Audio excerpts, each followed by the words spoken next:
Dear learners, welcome to English class.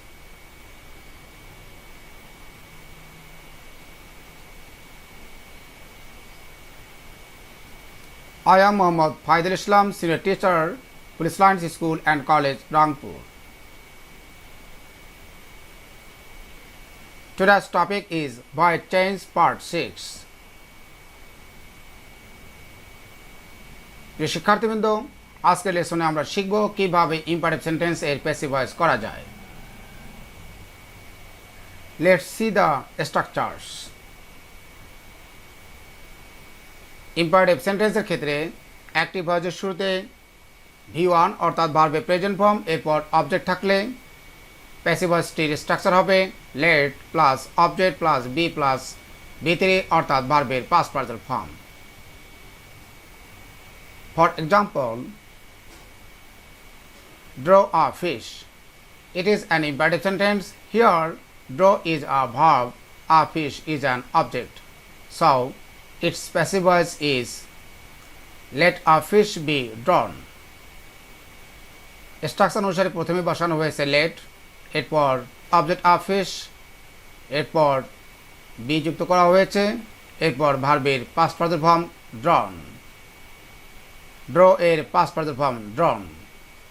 প্রিয় শিক্ষার্থীবৃন্দ, এবার আমরা দেখব অ্যাক্টিভ ভয়েসের শুরুতে ডু নট থাকলে কিভাবে তার প্যাসিভ ভয়েস করতে হয়। অ্যাক্টিভ ভয়েসের শুরুতে ডু নট কিংবা ডোন্ট থাকলে লেটের পর নট যুক্ত করতে হয়। For example, do not tell a lie. তোমরা দেখতে পাচ্ছ টেল ভার্বটির পূর্বে যুক্ত হয়েছে ডু নট, অর্থাৎ ইম্পারেটিভ সেন্টেন্সটির শুরুতে রয়েছে ডু নট, এরপর ভার্বের প্রেজেন্ট ফর্ম, এরপর object a lie. So its passive voice is let not a lie be told. Do not তুলে দেওয়া হয়েছে এবং প্যাসিভ ভয়েসটির শুরুতে বসানো হয়েছে লেট নট, এরপর অবজেক্ট আ লাই, এরপর বি যুক্ত করা হয়েছে, এরপর past participle form told. Main verb tell এর পাস্ট পার্টিসিপল ফর্ম টোল্ড। এবার আমরা শিখব অ্যাক্টিভ ভয়েসের শুরুতে লেট থাকলে কিভাবে তার প্যাসিভ ভয়েস করতে হয়।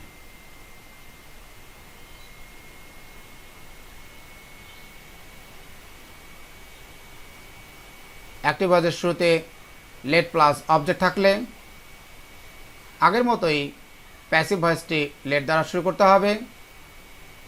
তবে এক্ষেত্রে যে অতিরিক্ত কাজটি করতে হবে সেটি হচ্ছে শেষে বাই যুক্ত করতে হবে, এরপর অবজেক্ট বসাতে হবে, অর্থাৎ লেট এর পর যে অবজেক্টটি রয়েছে সেই অবজেক্টটিকে বাইয়ের পরে বসাতে হবে। ফর এক্সাম্পল,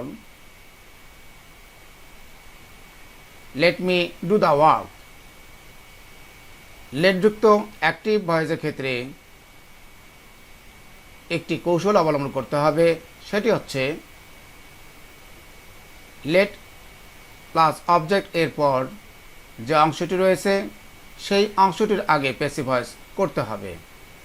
সুতরাং এই বাক্যের ক্ষেত্রে লেট প্লাস অবজেক্ট এর পর যে অংশটি রয়েছে সেটা হচ্ছে ডু দ্য ওয়ার্ক। সুতরাং প্রথমেই ডু দ্য ওয়ার্ক এর প্যাসিভ ভয়েস করতে হবে। ডু দ্য ওয়ার্ক এর প্যাসিভ ভয়েস হচ্ছে লেট দ্য ওয়ার্ক বি ডান। প্রথমে বসানো হয়েছে লেট, এরপর অবজেক্ট দ্য ওয়ার্ক, এরপর বি যুক্ত করা হয়েছে, বি এর পর ভার্বের past participle form done, do এর পাস্ট পার্টিসিপল ফর্ম ডান। এরপর যে কাজটি করতে হবে সেটি হচ্ছে বাই যুক্ত করতে হবে, বাইয়ের পর লেট এর পরে যে অবজেক্টটি মি রয়েছে সেটিকে বসাতে হবে। তাহলে এরপরে লিখতে হবে বাই মি। সুতরাং let me do the work এর প্যাসিভ ভয়েস হচ্ছে let the work be done by me.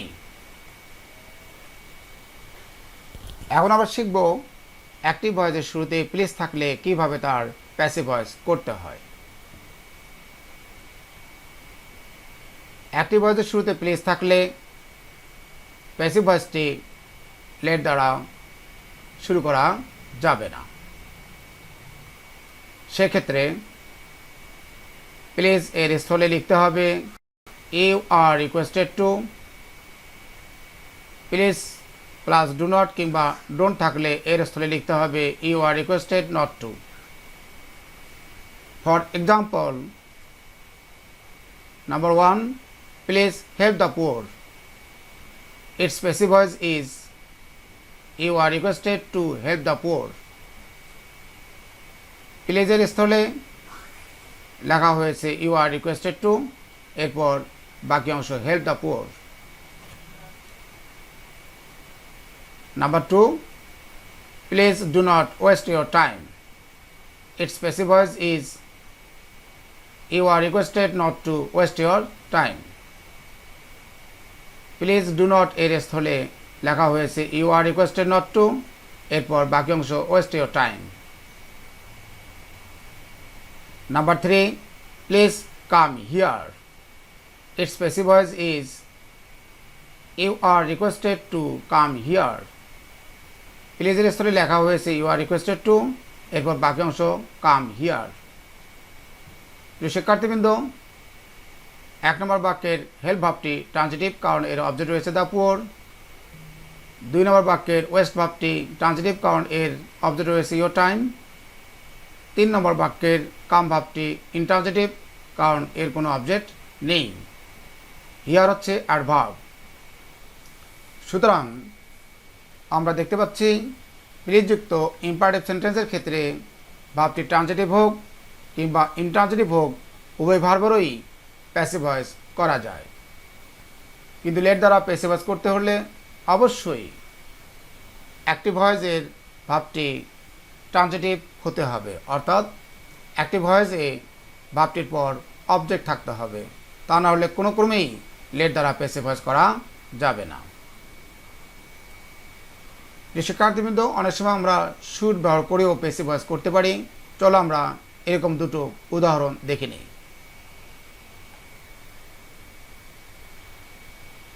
Should দ্বারা প্যাসিভ ভয়েস করতে হলে প্যাসিভ ভয়েসের যে স্ট্রাকচারটি অনুসরণ করতে হবে সেটি হচ্ছে subject plus should plus be plus ভি3, অর্থাৎ ভার্বের past participle form.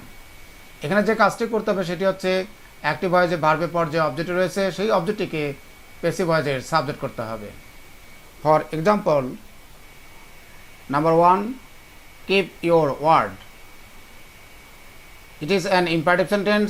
Here keep is a verb, your word is an object, so its passive voice is your word should be kept.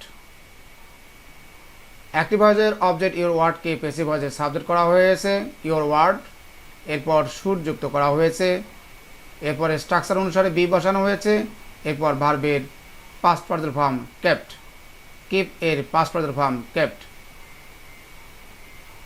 Number 2, obey your parents. Here obey is a verb, your parents is an object, so its passive voice is your parents should be obeyed. Passive ভয়েসের শুরুতে active ভয়েসের object your প্যারেন্টসকে subject করা হয়েছে your parents, এরপর should যুক্ত করা হয়েছে, এরপর স্ট্রাকচার অনুসারে বি বসানো হয়েছে, এরপর ভার্বের পাস্ট পার্টিসিপল ফর্ম অবেইড, অবেই এর পাস্ট পার্টিসিপল ফর্ম অবেইড। প্রিয় শিক্ষার্থীবৃন্দ, মনে রাখবে অ্যাক্টিভ ভয়েসে ট্রান্সিটিভ ভাব থাকলে লেট দ্বারা প্যাসিভ ভয়েস করা যায়, কোনো কোনো ক্ষেত্রে শুড যুক্ত করেও প্যাসিভ ভয়েস করা যায়। সুতরাং অ্যাক্টিভ ভয়েসে ভাবটির পর যে অবজেক্ট না থাকে কোনো ক্রমেই লেট দ্বারা প্যাসিভ ভয়েস করা যাবে না, কিংবা শুড বসিয়ে প্যাসিভ ভয়েস করা যাবে না। তবে প্লিজযুক্ত ইম্পারেটিভ সেন্টেন্সের ক্ষেত্রে ভাবটি ট্রান্সিটিভ হোক কিংবা ইনট্রান্সিটিভ হোক, উভয় ভার্বেরই প্যাসিভ ভয়েস করা যায়। প্রিয় শিক্ষার্থীবৃন্দ, অনেক সময় ইম্পারেটিভ সেন্টেন্সের ক্ষেত্রে অ্যাক্টিভ ভয়েসে ইনট্রান্সিটিভ ভাব দেয়া থাকে যার শুরুতে প্লিজ যুক্ত নেই। সেক্ষেত্রে কিভাবে তার প্যাসিভ ভয়েস করতে হয়, দুশ্চিন্তার কোনো কারণ নেই। চলো আমরা দেখে নেই কিভাবে ইনট্রান্সিটিভ ভাবযুক্ত ইম্পারেটিভ সেন্টেন্স এর প্যাসিভ ভয়েস করতে হয়।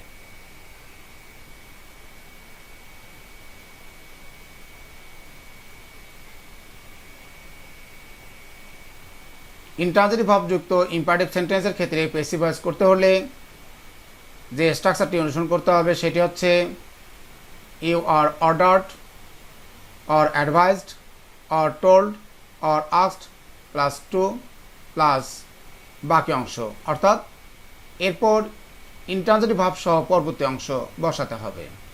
এক্ষেত্রে অবশ্যই বাক্যের সেন্স বুঝে বসাতে হবে অর্ডার্ড কিংবা অ্যাডভাইসড কিংবা টোল্ড কিংবা আস্কড। ইন্ট্রানজিটিভ ভাবযুক্ত বাক্যটি নেগেটিভ হলে, অর্থাৎ ইন্ট্রানজিটিভ ভার্বের পূর্বে ডু নট কিংবা ডোন্ট থাকলে সেক্ষেত্রে ডু নট কিংবা ডোন্টকে বাদ দিতে হবে এবং বাক্যের সেন্স বুঝে লিখতে হবে ইউ আর অর্ডার্ড কিংবা অ্যাডভাইসড কিংবা টোল্ড কিংবা আস্কড, এরপর বসাতে হবে নট টু। এরপর ইন্ট্রানজিটিভ ভাবটি সহ পরবর্তী অংশ লিখতে হবে।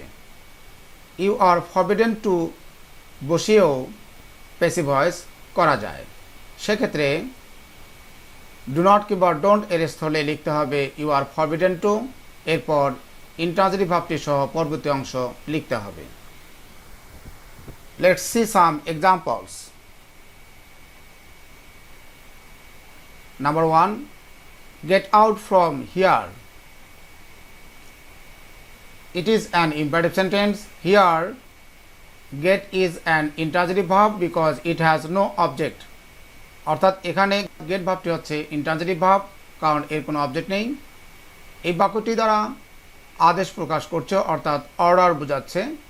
So the passive voice is you are order to get out from here. Passive ভয়েসটির শুরুতে ইউ আর অর্ডার টু লেখা হয়েছে কারণ বাক্যটি আদেশ প্রকাশ করছে। এরপর ইন্ট্রানজিটিভ ভাবটি সহ পরবর্তী অংশ gate out from here. Number 2, be truthful. It is an imperative sentence. It expresses advice, অর্থাৎ এটি হচ্ছে ইম্পারেটিভ সেন্টেন্স যা উপদেশ প্রকাশ করছে। বি হচ্ছে ইন্ট্রানজিটিভ ভাব, ট্রুথফুল হচ্ছে adjective. So its passive voice is you are advised to be truthful. Passive ভয়েসটির শুরুতে লেখা হয়েছে ইউ আর অ্যাডভাইসড টু, কারণ বাক্যটি দ্বারা উপদেশ প্রকাশ করছে। এরপর ইন্ট্রানজিটিভ ভাবটি সহ পরবর্তী অংশ B truthful. Number 3, do not smoke. It is an imperative sentence. It expresses advice. অর্থাৎ এই বাক্যটি হচ্ছে ইম্পারেটিভ সেন্টেন্স যা উপদেশ বোঝাচ্ছে। যেহেতু স্মোক ইন্ট্রানজিটিভ ভাবটির পূর্বে রয়েছে ডু নট, সে কারণে ডু নট তুলে দিয়ে বসাতে হবে you are advised not to. So the passive voice is you are advised not to smoke. Do not তুলে দিয়ে প্যাসিভ ভয়েসের শুরুতে বসানো হয়েছে you are advised not to, কারণ অ্যাক্টিভ ভয়েসটি দ্বারা উপদেশ বোঝাচ্ছে। এরপর ইন্ট্রানজিটিভ ভাব স্মোক। যেহেতু ইন্ট্রানজিটিভ ভাব স্মোক এর পূর্বে রয়েছে ডু নট, সেহেতু এই বাক্যটি দ্বারা নিষেধ বোঝাচ্ছে।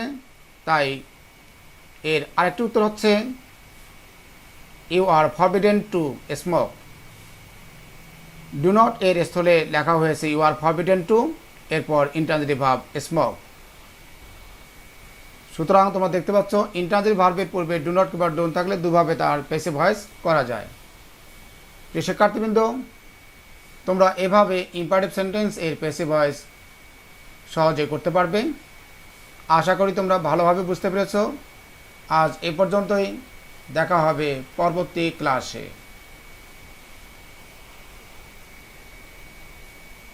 থ্যাঙ্কস।